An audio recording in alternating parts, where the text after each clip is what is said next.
정부 입장에서 사실 고민은 이거죠. 로봇 산업이 발전해가지고 국내에서 어떤 새로운 하이테크 분야가 발전하는 건 좋은데, 문제는 이 로봇이 산업 현장의 투입량이 증가하게 되면 생기는 문제가 노동자의 숫자가 줄어들 수밖에 없어요. 산업 생산성이 좋아지는 건 맞아요. 기업이 법인세 많이 내겠죠.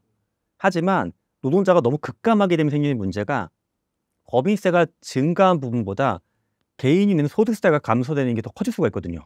그러면 국가는 세수가 줄어들 수밖에 없는 거잖아요.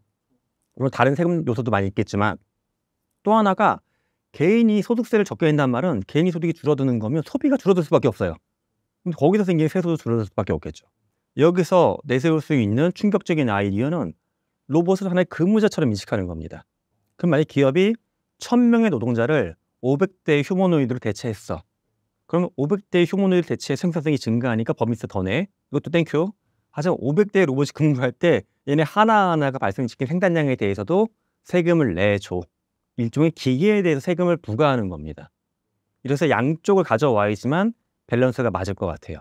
안 그러면 어떤 문제가 있냐 하면, 기업이 단기 순이익이 증가해.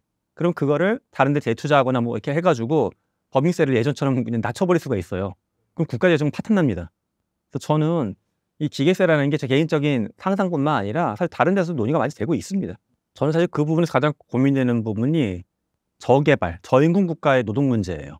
물론 거기까지 가는데 시간은 걸릴 것 같긴 해요. 아직 로봇이 좀 비싸고 훈련이 덜 돼 있으니까. 근데 정말 로봇이 고도화된 훈련이 돼서 굉장히 열악하거나 변수가 많은 작업장에서도 투입돼서 일을 할 수 있어. 일례로 최근에 봤던 그 팜저널이라고 하는 해외 농업 분야 저널을 봤더니 그 얘기가 나오더라고요. 또 저명한 농업 분야 저널리스트가 테슬라의 옵티머스가 지금 깨끗하게 만들어진 공장에서, 하이테크 공장에서 일하는 건 맞아, 인정해. 근데 자기가 한 농장을 가보게 되면 한 두세 명이 가족이 농장하고 있고 바닥은 막 진흙밭이고 먼지가 풀풀 날리고, 거기 들어가서도 걔가 농장에서 일할 수 있을까? 이 고민을 하더라고요. 근데 아직은 안 되지만 만약에 된다. 그래서 뭐 캄보디아나 베트남에 그런 노동 현장까지 들어갈 수 있다라고 하게 되면, 그런 국가들은 사실 이제 기간 산업이 이제 어떤 외국 업체의 2차, 3차 제조기업을 갖고 있는 건데, 그런 부분이 타격을 받지 않을까. 그러니까 이 휴머노이드의 등장이 흔히 이야기하는 잘 사는 국가의 이슈기도 하지만 굉장히 개발 수준이 낮은 국가의 타격을 크게 줄 수 있는 이슈기도 합니다. 사실 이게 저도 오랫동안 고민했던 주제인데 답을 한 가지로 못 내겠더라고요. 양쪽의 시나리오를 다 생각을 해봤는데, 첫 번째는 인구가 증가한다는 시나리오. 뭐냐 하면, 내가 하던 업무 중에 힘들거나 어려운 걸 로봇이 많이 해주면서 나는 좀 내가 좋아하고 인간다운 업무를 많이 해. 그러면 소득은 약간 보존이 돼. 그리고 이제 가정을 갖더니 아이를 키우거나 집안일을 할 때도 갈등이 많이 생기잖아요.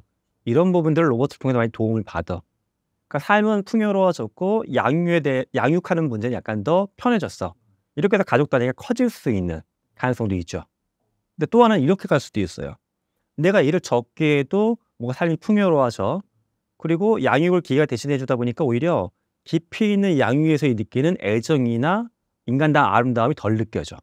굳이 내가 가정을 형성을 해야 될까?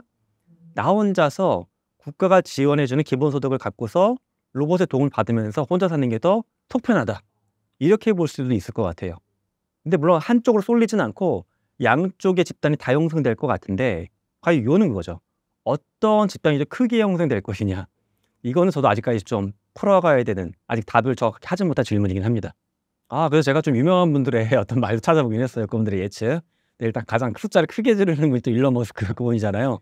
이분은 한 뭐 십몇 년 뒤에 2040년 정도를 놓고 봤을 때는 10억대까지 이야기했고, 많으면 100억대까지도 바라본다고 본인은 이야기하는데, 또 다른 이제 벤처 투자자분들을 놓고 봤을 때는 10억대 정도 이야기하는 분들은 꽤 계시기는 해요. 근데 저도 이제 이거 계산을 해봤어요. 한 5년 뒤, 10년 뒤, 20년 뒤 정도 계산해봤는데, 제가 산출해봤을 때는 이거보다 약간 좀 낮아졌어요. 저는 숫자가.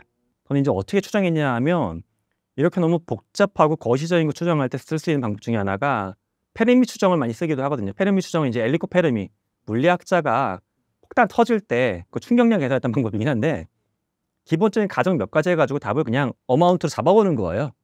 예를 들어 구글이 뭐 내는 입사 문제 중에 샌프란시스코에 피자 가게가 몇 개 있을 것이냐, 뭐 런던에는 뭐 피아노 조율사가 몇 명 있을 것이냐, 이런 거 이제 유추할 때 쓰는 건데, 그렇게 해봤어요 저는. 그래서 현재 산업 현장에 산업용 로봇이 몇 퍼센트 정도 비율이 있는데, 휴머노이드는 일반 산업 현장도 들어갈 수 있다라고 했잖아요. 그래서 그거 있고 또 하나는 사람들이 갖고 있는 사회적인 수용성의 문제, 일자리 저항의 문제가 있고 이런 것들을 이제 변수화시켜서 계산을 해보면서 이렇게 해봤더니 저는 한 20년 뒤를 놓고 봤을 때는 일론 머스크보다 약간 보수적으로 잡아봤어요. 저는 한 7억 대, 8억 대 정도. 지구상의 인구가 이제 현재 이 AI나 휴머노이드 이슈 전 버전의 유엔 보고서를 놓고 보게 되면 인류가 증가 추세거든요. 약간은. 그래서 한 90억 정도 가까이 바라보고 있긴 해요. 85억에서 90억.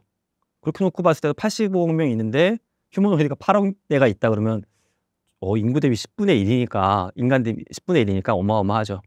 여담이긴 한데 10대 1로 만약 전쟁을 하게 되면 터미네이터 세계관이 현실화가 되는 거죠, 진짜.